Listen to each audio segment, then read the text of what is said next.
Started. All right, cool.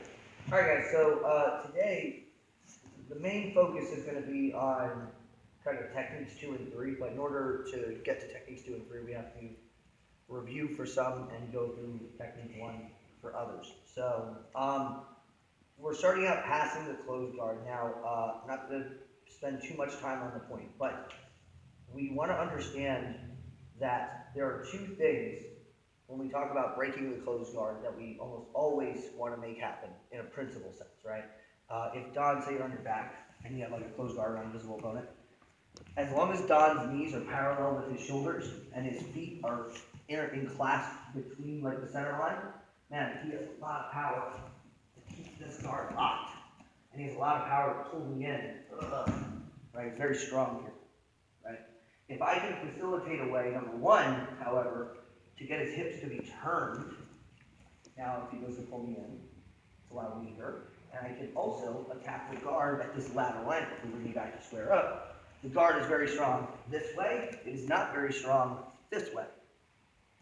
So when we think about breaking the closed guard in a sort of principle sense, when we don't forget about technique, right? Don't think about moves, think about methodology. My methodology is how do I compromise the alignment of his hips and how do I attack the guard, the feet enclaspment at a lateral angle as opposed to like this sort of vertical or horizontal. Does that make sense, guys? Mm-hmm. Right? So we're in the guard. Obviously, historically, we always learn to pass the guard with posture. That's the classic go-to solution. But sometimes they have my posture broken, and I can't get it back without exposing risk to myself. And also, some people prefer to pass without posture. If you watch Leo Nogueira, he's famous for this. This is like his go-to system. So what I'm going to do is I want to make 3 points of control happen. Number one is I want an underhook on one side.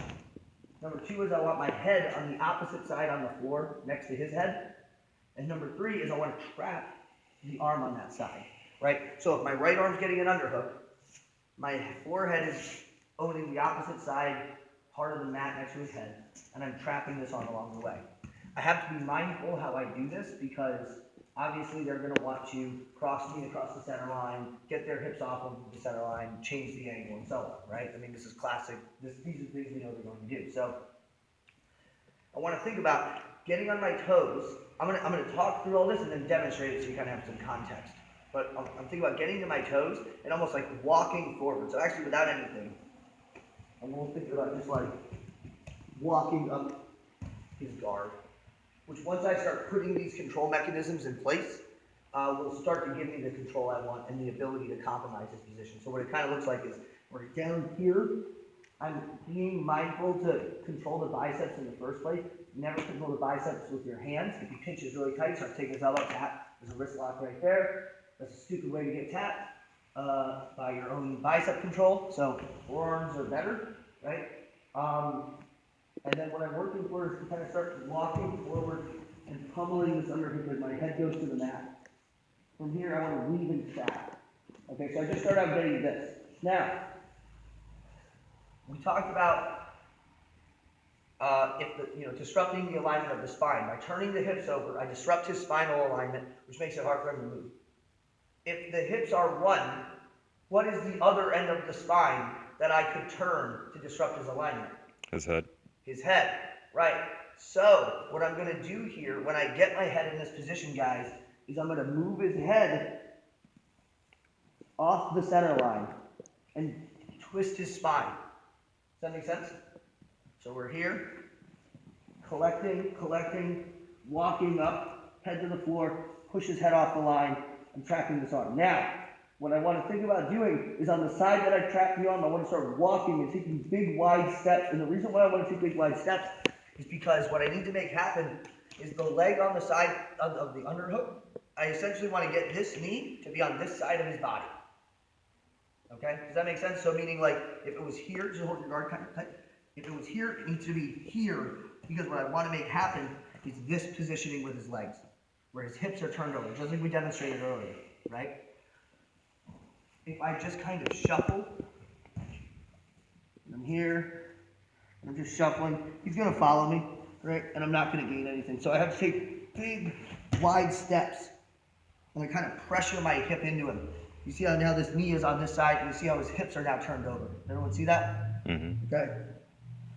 Once I'm here, my passing options are actually pretty versatile. We'll go with the simplest possible solution. As I start walking forward, you see how his guard is opening up? Take that leg down. One nuance you may want to add in there. And for those of you that have been here for the Ooze, this will be familiar. So I'm here. Boom. Boom. I'll even, by the way, when I get this underhook, guys, quite often I'll grab the collar for control. Moving the head off the line, tracking the arm, and then watch these big steps, guys. And then I'm walking forward, almost like I want to walk past his guard.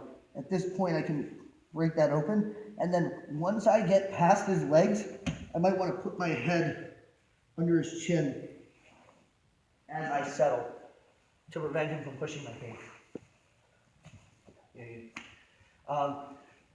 If you haven't been here for that stuff, don't stress that detail too much. But for those of you that have been here for the Ooze and have worked through that head and the chin control, that should be familiar, and you should be able to apply that pretty simply. So we're just going to start out with that. You want to see that done? Excellent. Does anybody have any questions? Yep. All right, cool. Let's partner and work it out. 1, 2, 3.